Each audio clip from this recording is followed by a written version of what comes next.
We're holding steady at 3 iTunes reviews, Marketplace of Ideas listeners, but if you want to help make the show bigger, faster, deeper, smarter, any of those qualities you like about it, or if you want to make it less of the qualities you don't like, be sure to leave your own iTunes review. Go to the podcast directory, search for the Marketplace of Ideas, and on the Marketplace of Ideas iTunes page at the bottom, there's a space for you to leave your star rating and your review. If you do, well, my gratitude will be, shall we say, eternal. This week on the Marketplace of Ideas, we'll talk to Jesse Thorn and Adam Lisagor, creators of the new Men's Style web series and blog, Put This On.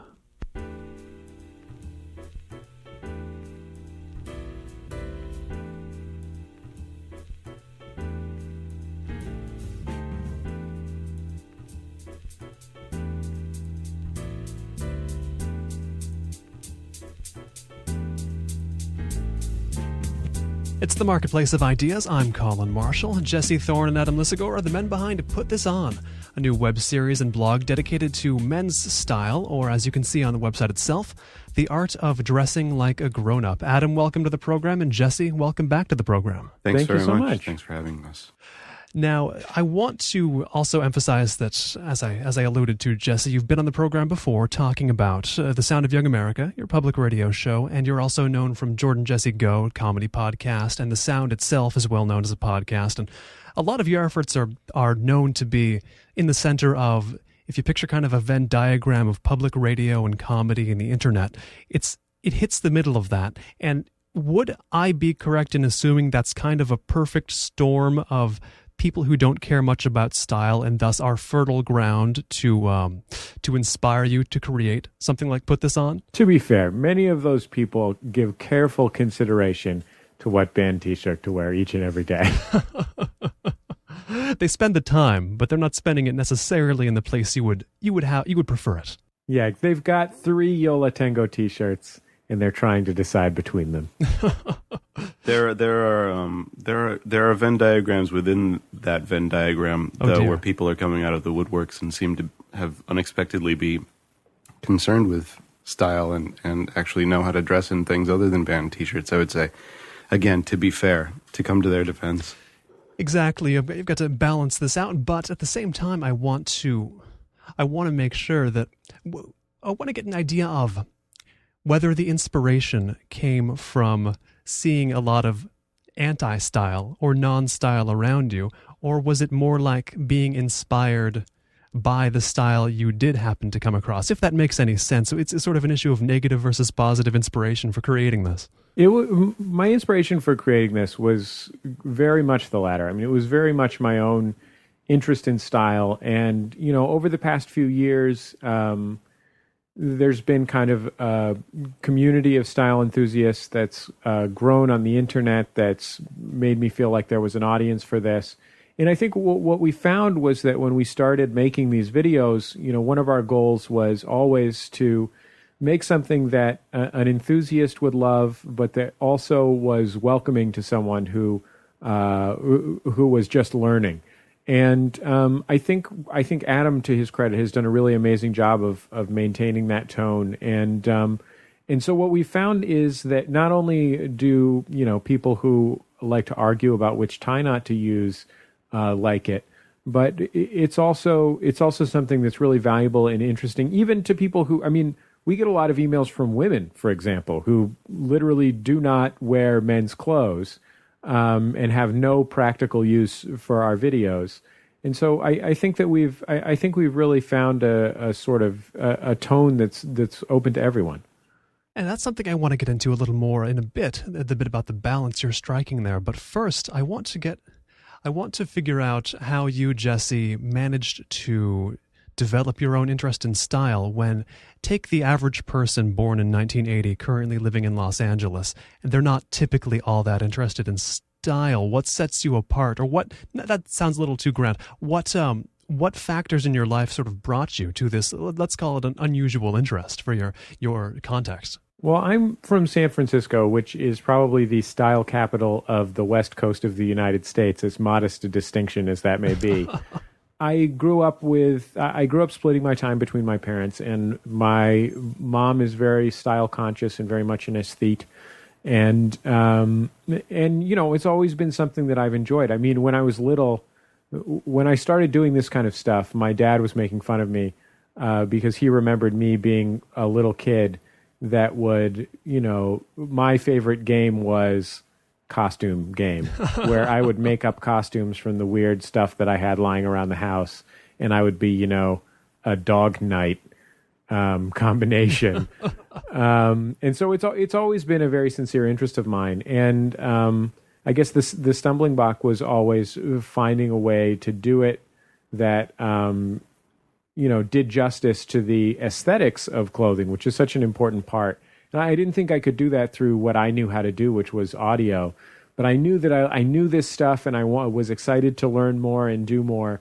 And then when I became friends with Adam and I saw how amazingly gifted he was aesthetically, particularly in the medium of video, I was like, oh, I can put these two things together. Like I can follow this this interest that I have and combine it with this interest that I have in making media independently.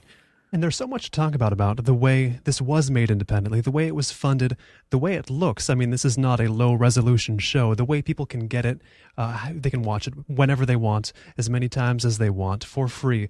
It seems to be so much a product of right now. And I'll direct this to you, Adam. How long has the technological window been open? How long have these elements all converged on the net to where something like Put This On could be possible? That's an interesting question. I don't know. The short form is relatively new, and the internet itself is sort of still relatively new. So I would say as early as reasonably streaming video has been around, there's been a demand or a little market for your 5-minute video, 5 to 10 minute video. And, that all kind of technologically speaking, that all converged with the available tools, your computers being fast enough to edit video and cameras being cheap enough to be able to shoot something and have it not look like complete garbage with tracking lines going through it. That all kind of converged together at about the time that I was getting out of college, probably, and it was really an exciting time and revolutionary. And about the same time that people started considering and actually shooting full feature length movies on digital video. That was about the first time, and this is pre-YouTube, of course, but that was about the first time that it made sense to actually make content for the web and have it be viewed in the proverbial postage stamp size window. And we started rethinking what content for the web means, in a way. So I was, I think, young enough at the time where I hadn't already developed my fully developed my set of paradigms as to what content should look like. But being a child of the 80s and 90s, most of my aesthetic is probably mostly informed by commercials, TV commercials, as much as it is by film and TV. So the short form lends itself to that really well.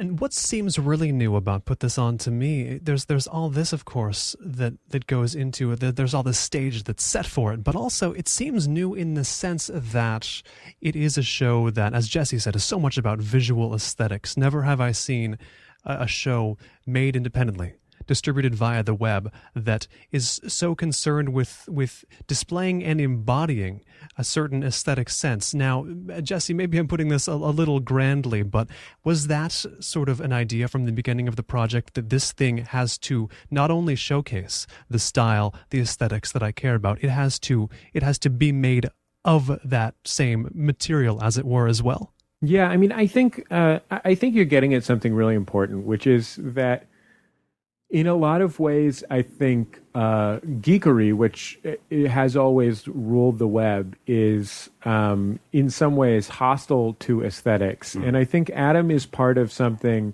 that has developed around, around, say, Tumblr, which is very visually oriented, or around Vimeo, which is an alternative to YouTube that was built specifically around making sure that videos looked good above all else.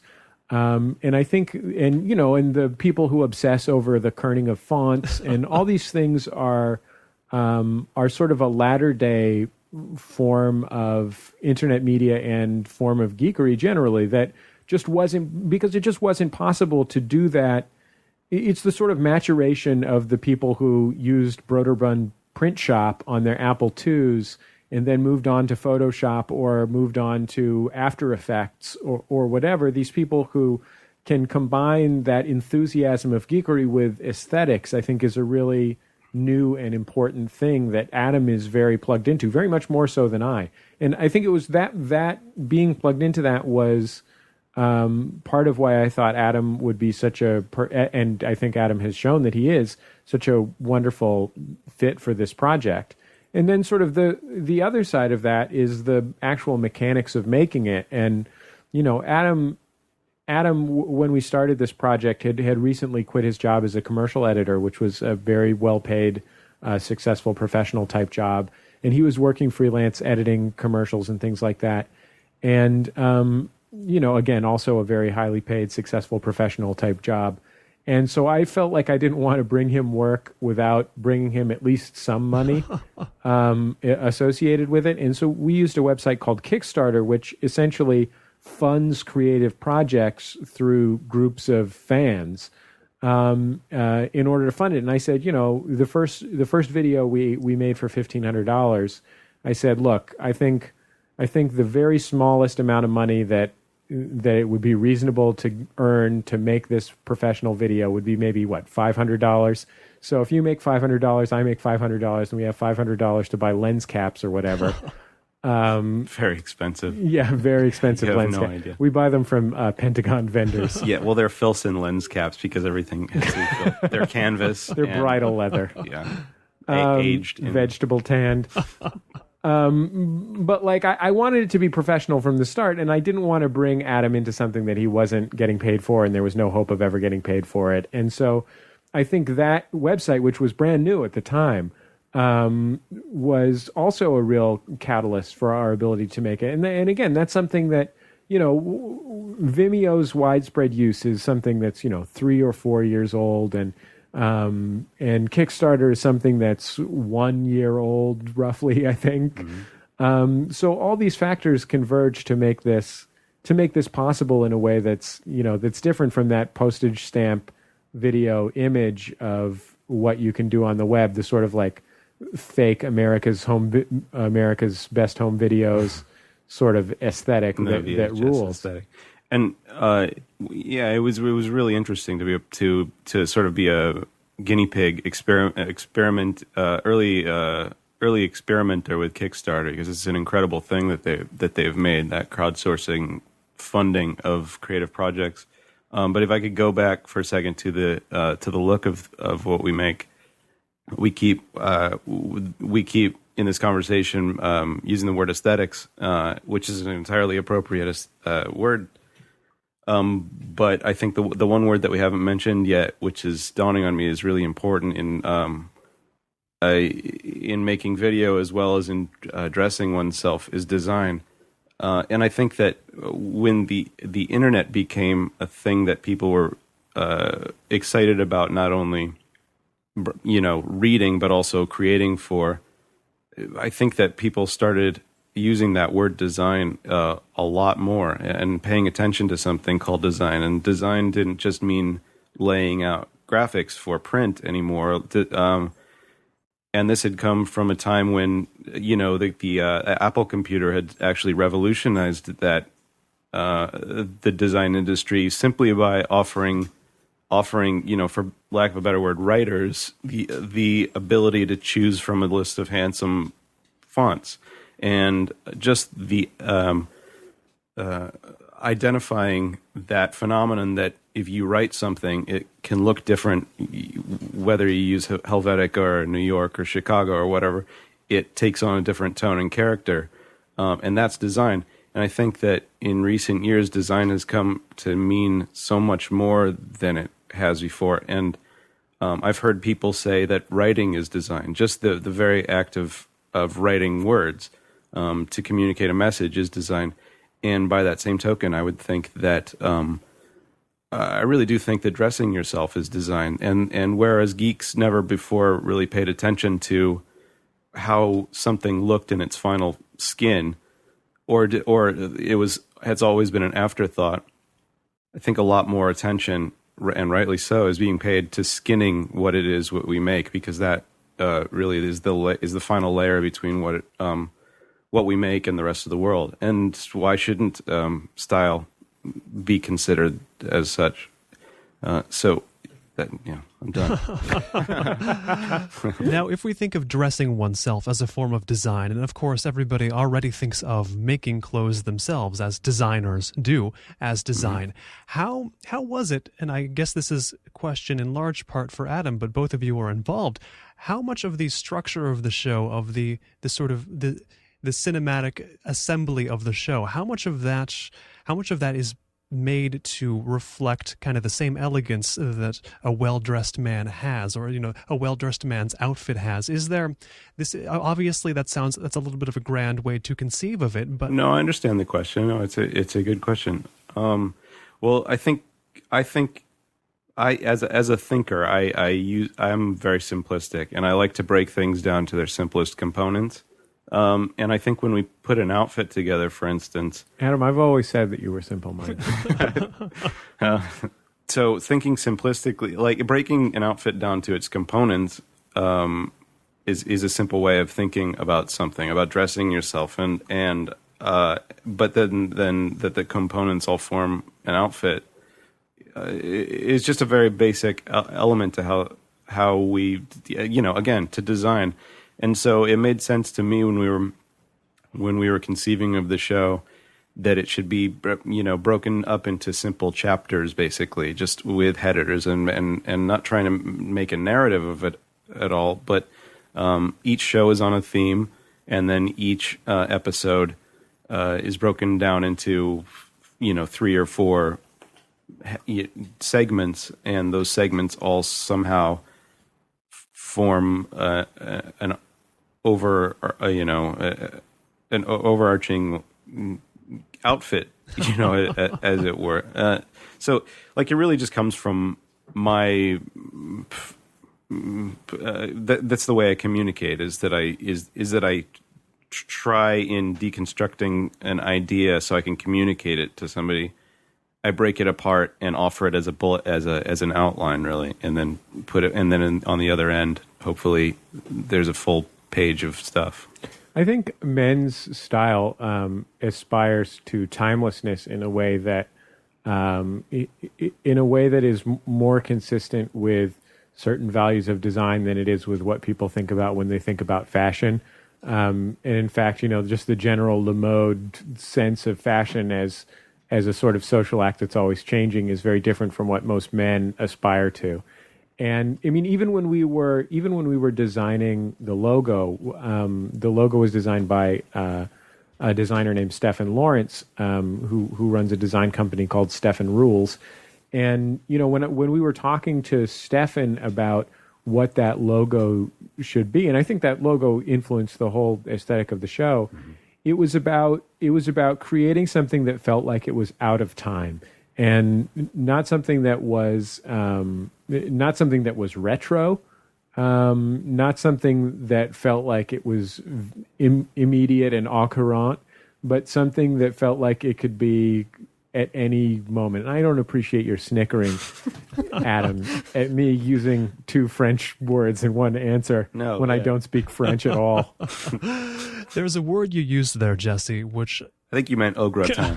I think Jacques Cousteau, right? Sure. Oh my. There is this word you use, timelessness, which I think is going to become so important in this conversation, which, I mean, I kept thinking about men's style. I kept thinking about Put This On. Of course, I have obviously read the classics. I've read You're Dressing the Man. I've read Your Style in the Man. I've read the 3rd book that guy did. I think about men's style, and it's hard to separate timelessness from any of the other concepts of men's style. And I wonder, because if anybody's going to be the person to ask about this, you are, Jesse.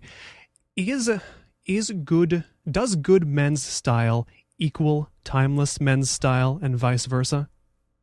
Well, I think you cannot, the Platonic ideal of men's style is timeless. But I think the reality is that you can't fully separate from fashion. I mean, I think we're lucky right now that the fashion is for something that approaches timelessness. But, I think that I think of dressing as a sort of communicative act, as like an act of semiotics. You're putting out a set of symbols that mean something that also have, abstract aesthetic values. But part of what you're doing is saying something about who you are. And when you're doing that, anytime you're engaging in an act of semiotics, you have to consider what the person who's receiving the message will think, how they will interpret what you're saying. You can't just assume that, the values that you're putting into it are going to be the values that are received. And so, certainly fashion is part of what we do, and fashion is always changing and so on and so forth. But I think that, that men's style is a very special place, almost unique in the world of aesthetics, with the possible exception of, realist painting or something like that, in that it really is about creating something that at the very least gives you the appearance of being able to pass through a situation with perfect elegance. You know what I mean? And that is something that is often separated from a timeline and separated from, what you would wear to Studio 54. How accurate would it be for me to say that in the place and time we find ourselves in 2010, it's kind of the man's struggle to steer between two pitfalls, one of them being dressing like in the tap-out shirt and the ratty jeans and the flip-flops on one side, but on the other side not looking sort of fussily, obnoxiously retro was one word you used. Not looking like a total mook, but not looking like a fancy Wes Anderson man as well. Is that a good way of putting it? Yeah, well, I mean, what I've done personally to address that concern is I've tried to build up a lifestyle that supports me dressing like a fancy Wes Anderson man. Oh, I see. That's been my system. I became a public radio host. I all these things that I do in my life are to build up a reputation as a lovable, charming eccentric in order to support me wearing, wool neckties and bow ties and corduroy suits and things like that. But it is certainly, it's certainly a problem. And, I think that there's a big confusion among men who directly equate dressing up and dressing well. And something that we write about on the blog that we haven't necessarily fully addressed on the video series yet is that every time you're dressing for a situation. And when somebody emails me and says, I'm in high school, I want to wear a suit to school because I think I'll look elegant, I email them back and say, you're going to make everybody else feel like you're pointing out how awesome you are and what a dope they are, and they'll hate you and you'll look like a jerk. And, it's like that in any situation. There's two parties when you're dressing. There's you and the person who sees you. And you have to be cognizant of both. But I think that there are ways to dress that are elegant and move towards timelessness, irrespective of their level of formality. And this is something that's related as well. I think to myself that it's kind of a quick and easy, hack is, I guess, the terminology people use today for these things, which is a quick and easy rule, which I think I picked up from a William Gibson book. It's the last place you'd expect a style tip, but nevertheless, there is a character in one Gibson book who has a rule who says that if there's an item of clothing they could have worn for the past X number of years, they can probably wear it for the next X number of years, meaning that if it's been around a while, been acceptable for a while, it's going to be acceptable for a while in the future. The implication of this is that if something just came around the bend, you probably want to avoid it. And I mean, I can think of the 2000s has not been like a great stylistic time in my mind, because we've seen the rise of, a lot of elaborate hoodies and maybe square-toed Kenneth Cole shoes, and a lot of Ryan Seacrest stuff. Is that a rule that's applicable? If it's brand new, you may want to look very, very dubiously at it. Well, I think a lot of times the things that have those values are things that are designed, if I can get back to that word, for practical purposes. And I think that if you hear people commenting about the timelessness, for example, of work clothes, it's not necessarily because, I think people misinterpret that and they think, it's because everyone wants to be the working man and blah, blah, blah, blah, blah. Maybe that's part of it. But I think the broader thing is that work clothes are designed for a specific purpose.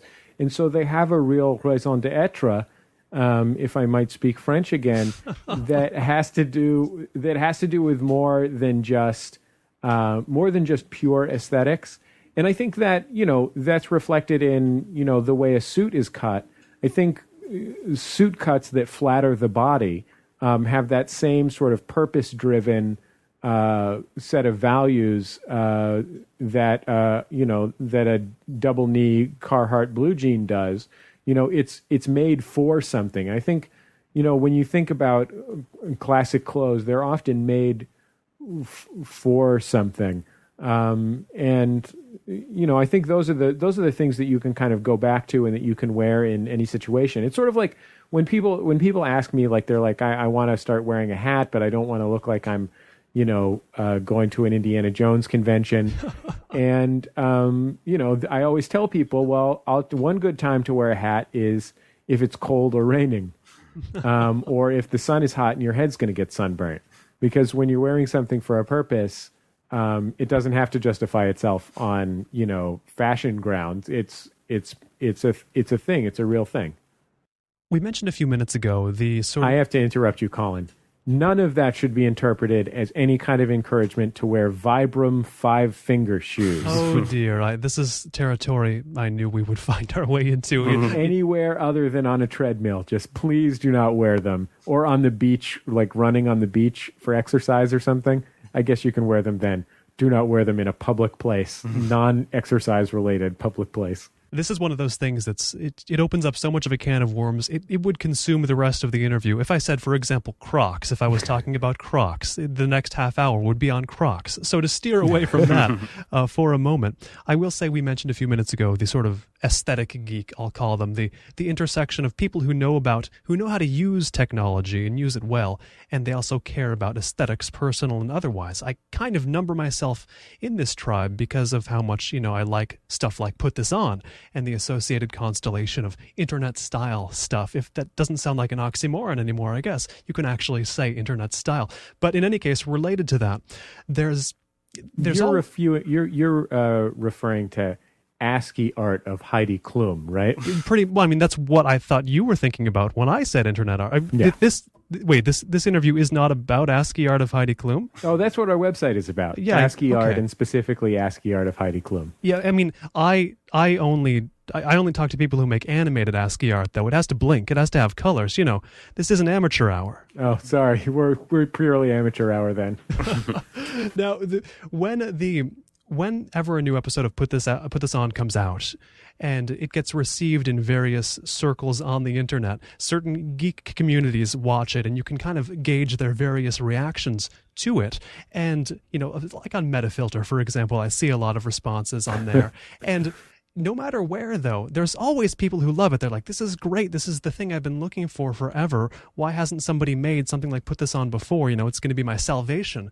And then there's always other people who get angry. Like, I mean, I don't say angry lightly. They really do get angry that you're doing it, or not you so much. They're angry about the existence of these items of clothing. One guy on Metafilter he actually said almost verbatim, he said, I'm sitting here fuming that there exists a pair of jeans that costs over $100. And this is not an isolated case. I'm sure you see even more of this go on than I do. And since both of you are embedded in sort of different-ish geek communities, I'll ask you both, what's going on with that? I try not to. I mean, I love Metafilter. I think it's a wonderful forum and for intelligent discussion. But the people on there got all incensed about weird things, and I hate I hate a lot of the energy there. And so I feel like we should thank the founder of Metafilter, who was one of the people who donated to the Kickstarter that funded our show. But they get all worked up about stuff, and they they formulate these impassioned arguments against what it is that you're trying to celebrate. And I think that my take on it is that for the first time, for the first time, and as far as a lot of people were concerned, we were presenting just the notion of discussing this stuff in a friendly and accessible way. And because it was friendly and accessible, and they were enticed to watch it because they're it was being passed around in their friendly geek circles, and they'd been enticed to watch it, they were all of a sudden sort of reminded of their shortcomings. It would be a little bit maddening to think, oh no, there's another thing that I had no idea I was supposed to be paying attention to. It's like finding out after years that you're supposed to be brushing your tongue and you had no idea. It's those people who there's a lot of people. I mean, we've seen this in other places. I saw it a little bit, and we've seen it in comment threads on Boing Boing of our videos, all kinds of things. Less now that I think that we've established ourselves, but you're always new to someone. And I think that there are people whose value systems have been built around, can I touch it? Can I put it down on a feature sheet? What makes this better than that? And so, somebody can buy a pair of Macintosh speakers. That's Macintosh with a K. Macintosh, sure. That cost, thousands upon thousands upon thousands of dollars. And they can say, well, the frequency response is 0.001 better than the Polk audio speakers or whatever is the other option, right? And so they can say, well, I can rationalize this is better than that. That's why it's more expensive. And people can and that's part of what we do. We talk about the quality of clothes. We talk about, modes of construction and things like that. And people who have that mindset like that. But then there's this other part, which is social. It's aesthetic. It's these things that you can't quantify, that you can't compare directly without in an objective manner. And it's those things that tend to piss people off. Sure, especially because the internet is so much founded upon the idea of ethereal, like skinlessness and, anonymity. And for the first time, myself included, all of these people are able to exist in a social context without having to worry about what they're wearing and whether you're going to get picked on. So here we are stepping in and reminding them that, they should actually keep paying attention to that, because it still makes a difference. It makes a difference. And that's uncomfortable for a lot of people. I mean, there's a skill set, which is, if you think about how they diagnose people along the autism spectrum, people who are only a little bit down the road, it's about having difficulty recognizing social cues that are not explicit. And, that's something that's difficult for everybody. And some people have, just like anything, any skill, some people have more talent at it than others. And a big part of dressing is about social cues that aren't explicit. And people who have sort of built their lives around avoiding having to deal with that, or just aren't as good at it or whatever, are naturally frustrated by it, and then they can get upset by it. And I don't think that's everybody who's upset by that kind of thing, but it's a tough thing, and when you don't know about it, you don't get it. It's scary and it pisses you off. It's sort of like how I feel about Crocs. If you've just tuned in, this is the Marketplace of Ideas. I'm Colin Marshall. I'm talking to Jesse Thorn and Adam Lisagor, creators of the new Men's Style web series and blog, Put This On. If you have any questions, comments, feedback of whatever kind you want to send that in to Colin, Colin, at colinmarshallradio.com. And if you visit colinmarshallradio.com, you'll find the complete Marketplace of Ideas interview archive, so you can listen to this show again or any from the program's past. Now, back to our conversation with Jesse Thorn and Adam Lisagor of Put This On. Now, those are all, I mean, they sound like perfectly, I'm not going to say they're reasonable reasons, but I believe those are the reasons a lot of people are responding to Put This On unreasonably. But I also want to add something else in here. I think there's something else important that doesn't get discussed much in the style blogosphere or whatever you want to call it, which is that there is all this to learn. There's all this social cue stuff to remember for people. But there's also a certain extent to which when one of these people grumbling on Metafilter goes shopping for clothes that are going to make them look better, just a whole better suite of things for self-presentation. When they're looking for this stuff, when they're shopping and they see even in the smallest town, there's a pretty wide array of possible articles of clothing to buy. There's always the danger, and it's even a little bit in my mind, though I've very much overcome it to a large extent. There's always the danger that it feels like you always run the risk of not just spending too much money, not just finding things that don't flatter you well enough for what you're paying, but getting sort of hoodwinked by, for example, your Kenneth Coles or your Macy's International Concepts or any other variety of sort of flaky label stuff that simulates and maybe will fool you into thinking this is what you're supposed to be looking for, but isn't. Do you know what I mean? Is this a thing in your mind when you're communicating to Put This On readers and Put This On viewers, to how to get over the sort of fear of being tricked essentially by lesser fashion masquerading as the better stuff? Yeah, that's a really tough thing. I mean, it's just like anything, all we can, knowledge is power, Colin. Knowledge is power. All you have to see, this sort of like goofy stuff. I mean, I watched, as we record this, last night was the Emmy Awards. I watched the Emmy Awards, and there's all these people who are just really elegantly turned out.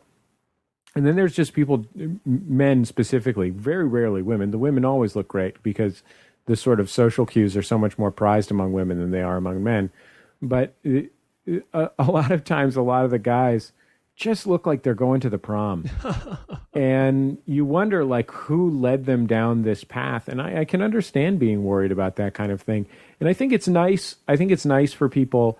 And, Put This On isn't a how-to, and I don't want to present it as such.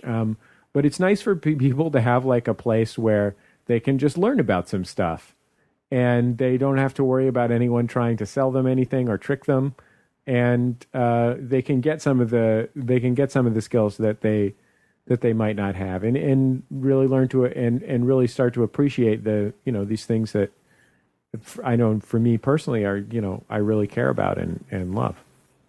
Looking at some of the items you post on the Put This On blog, looking at the stuff featured in the videos as well, and on other style blogs, this phenomenon that I'm about to mention is not unique to Put This On, but I will often, I'll read these and I'll see the items and I'll be able to take something that is posted as being pretty good or very good style and say, yeah, that's pretty good, that's very good.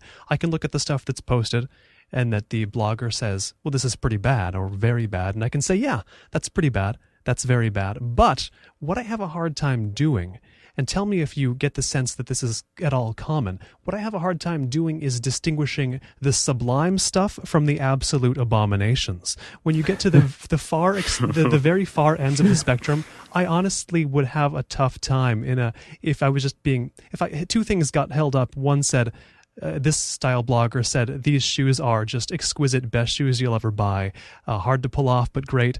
And then the same blogger said, these shoes they will kill you and somehow kill your unborn descendants as well. They seem, that's when it gets hard to distinguish. Do you understand what I mean by that? Such a fine line between clever and stupid, right? There's this guy called Eric Glennie, who is a designer who posts on all of the big men's style forums and things like that, promoting his wares. And his main thing that he does is cut holes in things. He does two things. He's got a new thing. In addition to cutting holes in things, he's cutting triangles and things. No, he now makes neckties where if you're the right height, I guess. I can't imagine how, not sure how he manages this perfectly. When you tie the tie, the patterns are such that they're congruent when the tie is tied rather than contrasting, which is normally what happens when you tie a tie. And this guy is, I mean, his heart's in the right place, I'm quite sure, but he's sort of a crackpot.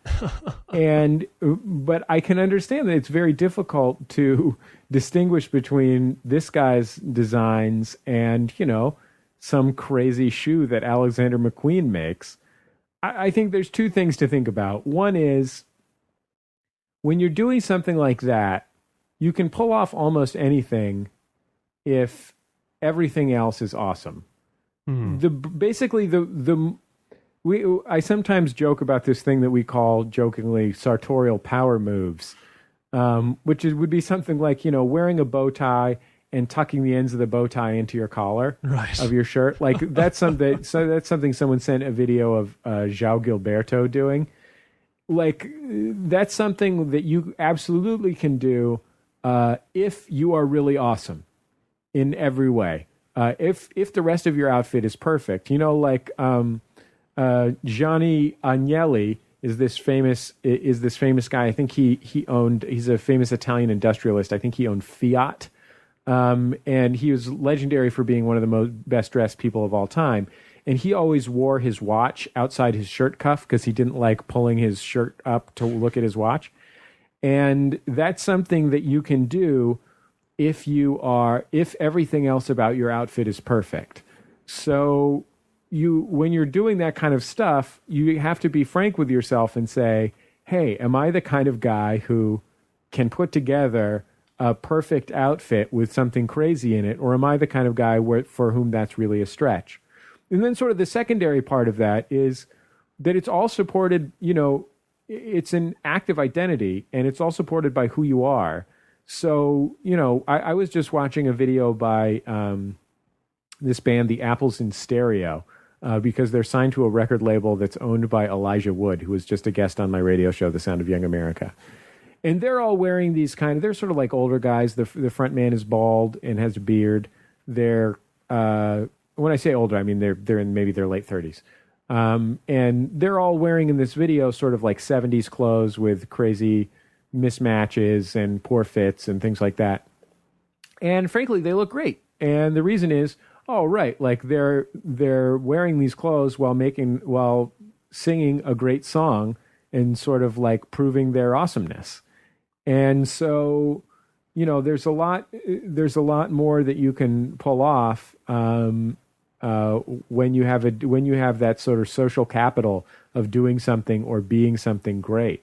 And I think it's why, for example, people are always emailing me pictures of, if you think about like who are the best dressed celebrities or something like that, George Clooney is a well-dressed guy. I would say that if he wasn't George Clooney, he wouldn't be considered a world-class, well-dressed guy. I mean, he does very well for himself. He's certainly much better than most, but he is George Clooney, and so and that is very much tied in with how he dresses.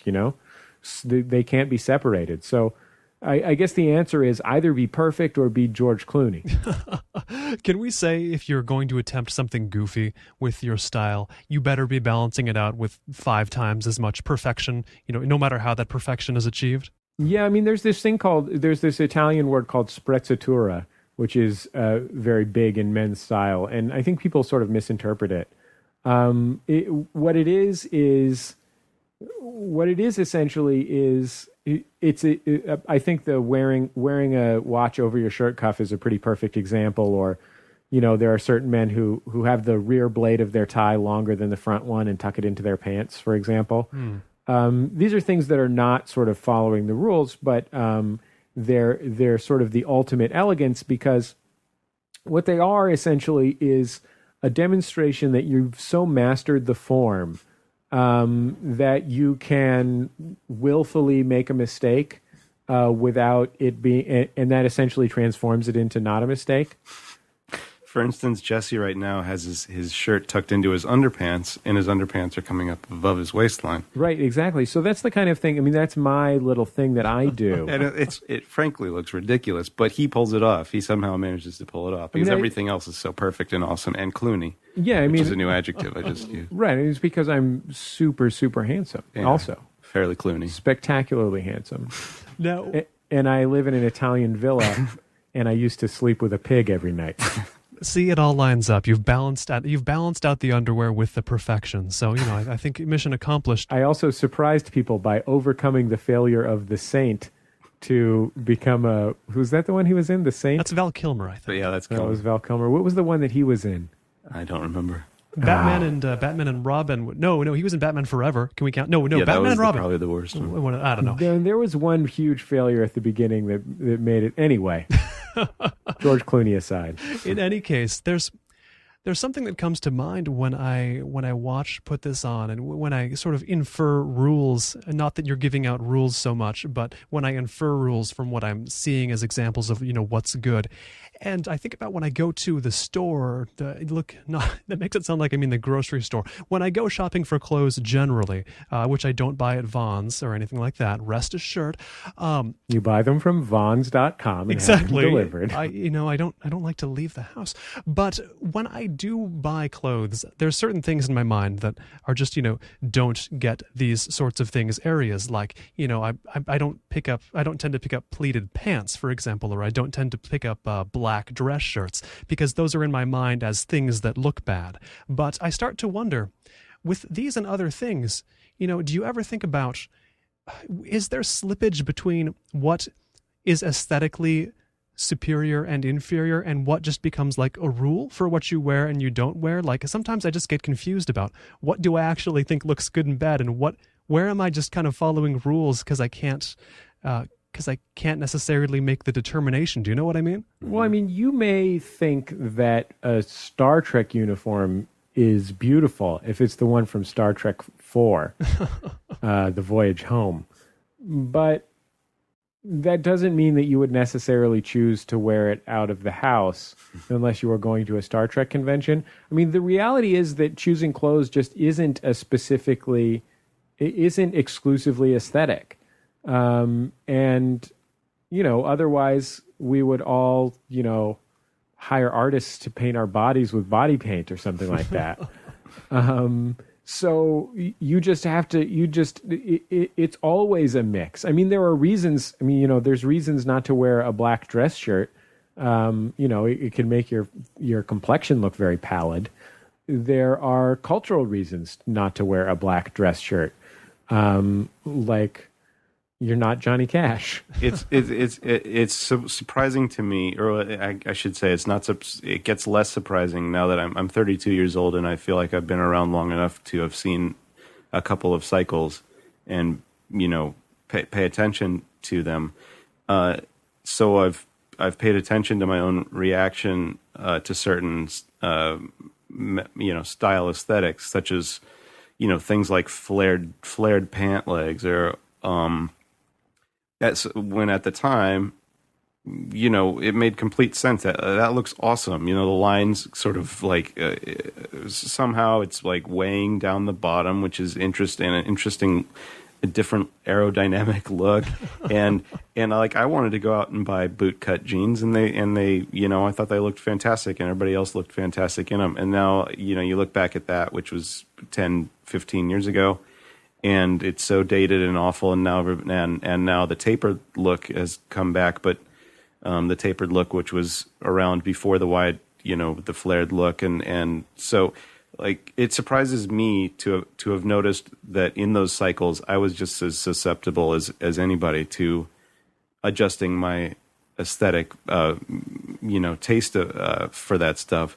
So like, to your question, I do have that same concern as you. Like, are pleated pants bad because pleated pants are bad, or pleated pants bad because they're in the context, nobody wears them right now, and you would look like a dork. And to be clear, they're coming back in. Are they really? Yeah, so absolutely. yeah, I mean, it's got to happen, right? And just like women's waistlines go up and down, and 10 years ago, I would not have thought that I would look at a woman in high-waisted pants and thought, my God, she looks amazingly sexy. And now, I do. Oftentimes, just all the time. It just, pretty much. I just... That's a main thing that Adam's into. High-waisted pants, like all the way up, like to the belly button, really. Yeah, like sailor pants. Oh, yeah. I mean, I think flared jeans is a great example. I mean, flared jeans, like a bootcut jean, a gently bootcut jean, is actually, if you were trying to judge on some sort of pure aesthetics or something, is very flattering. And it makes many men's bodies look better. Right. Whereas the jeans that are probably at the height of fashion right now, which is a very skinny jean, is kind of an unflattering look, depending on for most men's body shapes.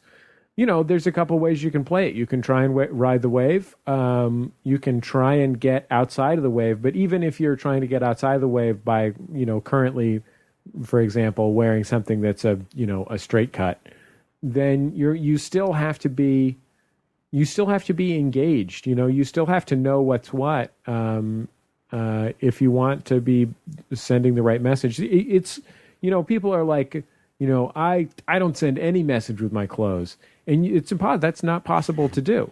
You may not be making any choices, but that doesn't mean that you're not sending any messages.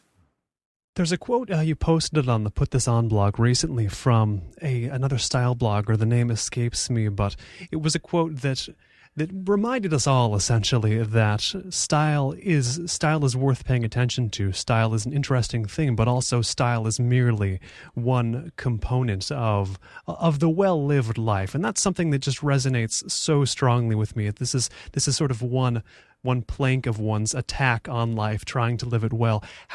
How does a sentiment like that resonate with both of you guys? How do you contextualize style as being part of, the way you're just trying to live well in general? My mom has been a big influence on me in this way. People ask me if I say my biggest influence on my interest in menswear is my mom. It's odd, right? Because my mom doesn't wear menswear. But it makes so much sense somehow.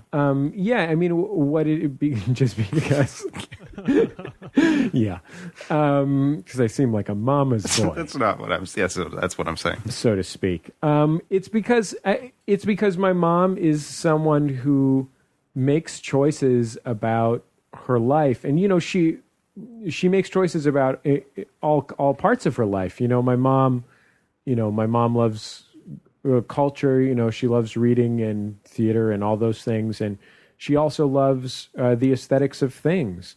And that means clothes, but it also means what's in her home, and she always sleeps on linen bed sheets. And so for me, that's a really integral part of my identity. And it's also, for me, separated from the idea of, I think there's this kind of Rob Report idea of that, which is, $10,000 cigars and $300,000 yachts.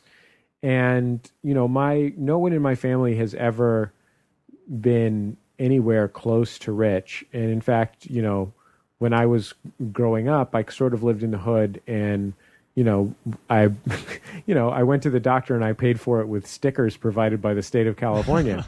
And so that idea to me was never a class thing.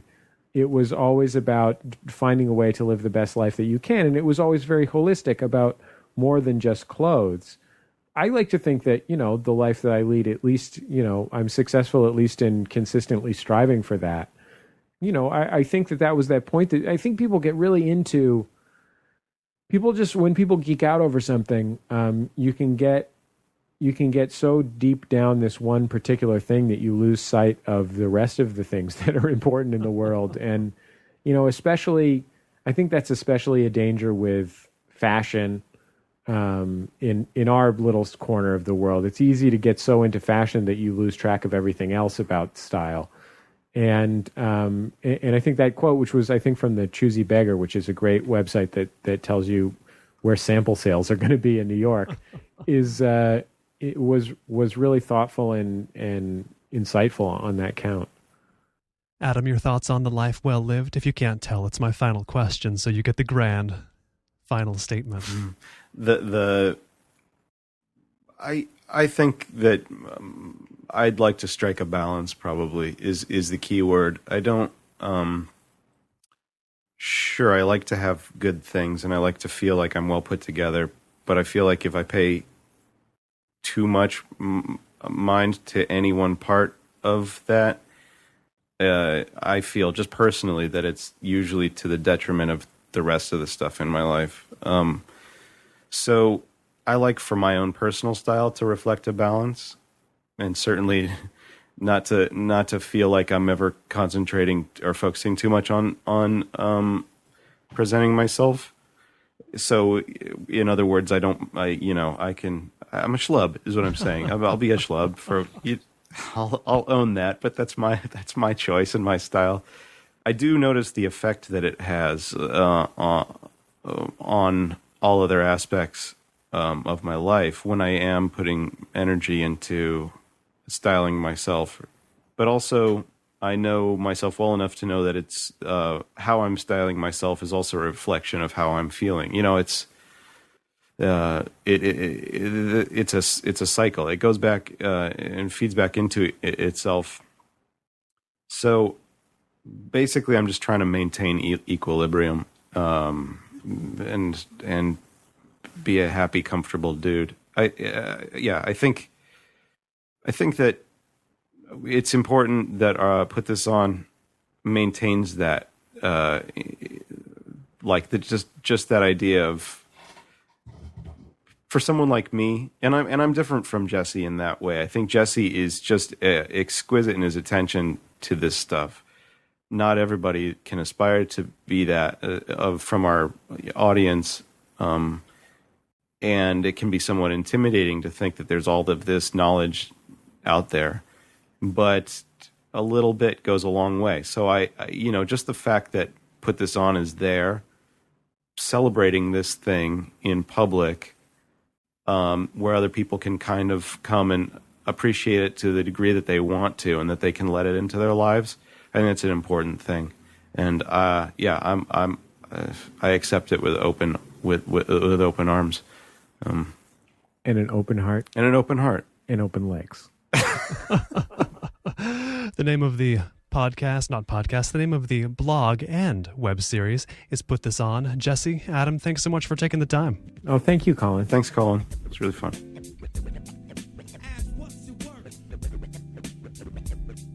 To find out more about Put This On, visit putthison.com. This has been the Marketplace of Ideas. I've been Colin Marshall. You can hear this program again at colinmarshallradio.com or any other interview in the Marketplace of Ideas history. If you have any questions, comments, feedback, whatever, do send that along without hesitation to Colin, C-O-L-I-N, at colinmarshallradio.com. And the website of the man who makes our theme music, Ben Althouse, is, as always, available at benalthouse.com. Thanks for tuning in, as usual, and we hope to catch you next time.